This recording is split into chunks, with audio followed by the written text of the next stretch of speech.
Hello, bienvenue sur C0, c'est Z pour te servir. Grosse journée, comme tu peux voir évidemment sur la vignette, si tu as eu l'occasion de la voir, la Binance Smart Chain, c'est terminé. Alors ça ne veut pas dire qu'elle va fermer, hein, ne vous inquiétez pas.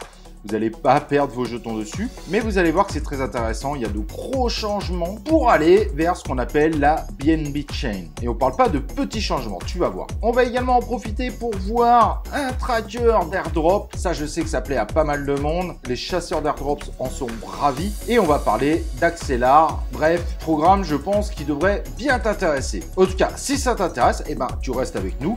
Let's go!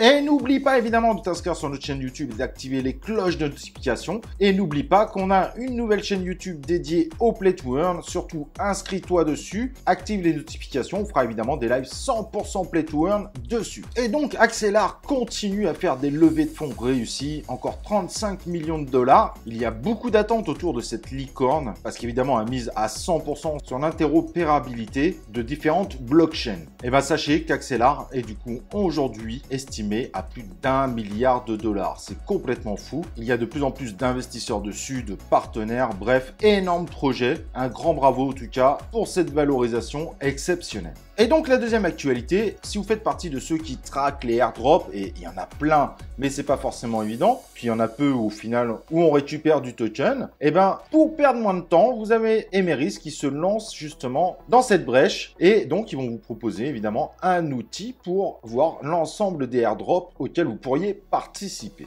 À voir évidemment ce que ça va donner, mais vous pouvez évidemment le suivre directement sur leur Twitter. Vous avez le lien en description. Mais pour tous les fans d'airdrop, ça pourrait devenir évidemment un outil indispensable. Et ça vous donnera d'ailleurs peut-être plus de chances d'obtenir un certain nombre de choses venant de ces airdrops. Et donc ce tracker aura comme but ultime de vous proposer l'ensemble des airdrops d'un grand nombre de blockchains, mais le tout sur une même interface. Ce qui devrait aussi grandement vous aider évidemment pour votre chasse de airdrop. Bref voilà, je trouvais ça intéressant de vous donner l'actualité. Comme ça, si ça vous intéresse, vous pouvez vous renseigner. Et si ça vous intéresse pas, on va passer à la suite au sujet principal. Et le sujet principal, Binance annonce la fin de la Binance Smart Chain. Alors ça ne veut pas dire évidemment que le réseau va s'arrêter, loin de là, mais il va y avoir d'énormes modifications, à voir évidemment ce que ça donnera.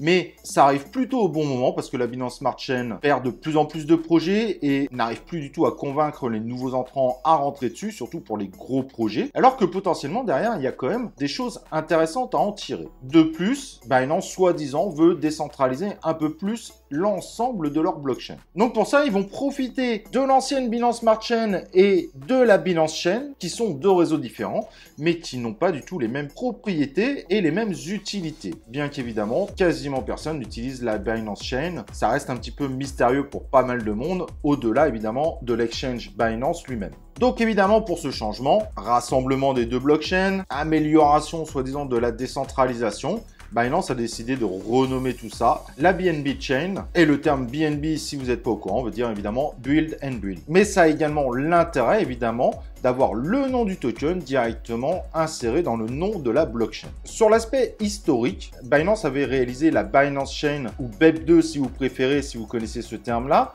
pour son propre exchange pour diminuer considérablement justement les frais de trading et ça a plutôt bien marché.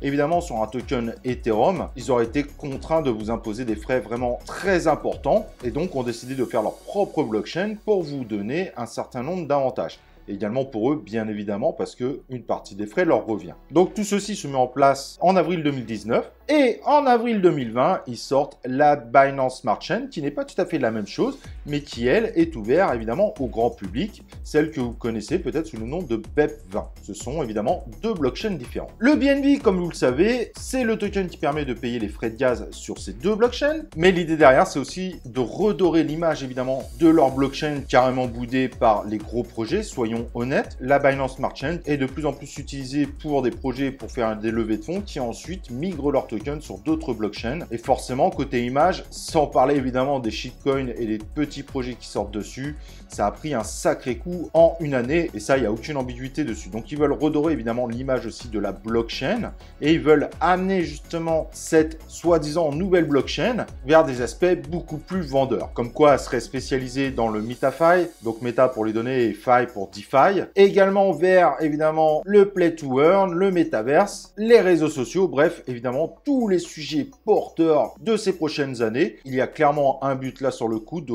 faire profiter des deux blockchains en même temps, mais également évidemment de redorer sérieusement l'image de la Binance Smart Chain qui est sacrément dégradée aujourd'hui. Pour également essayer de redorer l'image évidemment de la Binance Smart Chain, comme je disais, qui est aujourd'hui très mauvaise au sein des professionnels du monde de la blockchain, ils ont également décidé d'augmenter le nombre de validateurs de 21 à 41, avec 20 validateurs fonctionnant comme producteurs de blocs candidats. L'idée évidemment derrière, c'est de montrer que la Binance Smart Chain sera de moins en moins sous le contrôle de Binance. Maintenant évidemment, il faudra voir si cela se confirme. Ça reste quand même assez limité dans l'ensemble. Mais voilà, Binance veut aussi donner l'impression qu'ils sont en train de donner la main sur une blockchain évidemment où ils ont 100% la main et amener l'idée que la Binance Smart Chain sera une blockchain publique. On verra évidemment ce que ça donne. Je reste très mitigé évidemment sur cette partie-là. Cependant, voilà, Binance a bien compris que la Binance Smart Chain aujourd'hui était plutôt très mal au point. Son image se dégrade de jour en jour. Tous les gros projets, hors ceux qui font une levée de fonds, vont évidemment sur d'autres blockchains. Donc là, si vous voulez que cette blockchain survive, en tout cas sur la partie utilisée par le grand public, il était évidemment indispensable de redorer son image, que ce soit évidemment sur la décentralisation, bien que ça n'intéresse pas forcément tout le monde, mais également sur les évolutions qui lui permettront d'attaquer les sujets qui sont très phares en ce moment, MetaFi, Metaverse, Gaming, etc., etc. Est-ce que tu penses que ça permettra évidemment à la Binance Smart Chain, pardon, la BNB Chain, d'avoir une image d'une blockchain de grande qualité ou pas? N'hésite pas à me le dire en commentaire. Moi, je reste très mitigé, j'y crois pas trop, mais ton avis peut être complètement différent. Et évidemment, avant de partir, n'oublie pas de liker cette vidéo et nous, on se retrouve pour une prochaine vidéo de C0.